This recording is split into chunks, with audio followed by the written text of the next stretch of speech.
చెరువులు కాల్వగట్లను కొల్లగొట్టారు. ఇప్పుడు ఏలేరు ప్రాజెక్టు మీద పడ్డారు. మెట్ట రైతులకు సాగునీటి బాంధవిగా ఉన్న ప్రాజెక్టు దగ్గర అక్రమ తవ్వకాలు జరుపుతూ సొమ్ము చేసుకుంటున్నారు.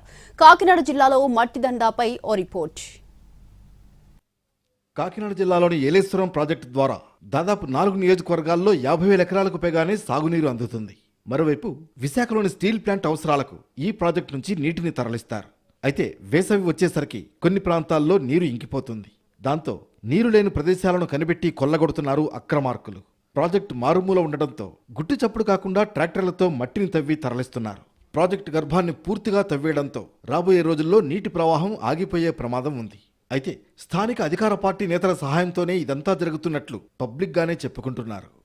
మరోవైపు పక్కనే ఉన్న ప్రతిపాడు మండలం పెద్దశంకర్లపూడిలో అత్యంత పెద్దదైన వెంకన్నదొర చెరువులో మట్టి అక్రమ తవ్వకాలు కొనసాగుతున్నాయి. 100 ఎకరాల చెరువులో రాత్రి పగలు అన్న తేడా లేకుండా తవ్వకాలు జరుగుతున్నాయి. ఏటా మధ్య ఆసియా, మంగోలియా దేశాల నుంచి వచ్చే విదేశీ పక్షులకు విడిది ఈ చెరువు. నీటి నిల్వ సామర్థ్యం పెంచుతామంటూ పూడికతీత పేరుతో అధికారుల నుంచి అనుమతులు పొంది చెరువులను కొల్లగొట్టేస్తున్నారు. ప్రతిపాడు, పిఠాపురం, గొల్లప్రోలు మండలాల్లోని ఇటుక బట్టీలకు ఈ మట్టిని అమ్ముకుంటున్నారు. మొత్తానికి ఒకవైపు ఏలేరు ప్రాజెక్టుతో పాటు మరోవైపు చెరువులను దిగమింగుతోంది మట్టి మాఫియా.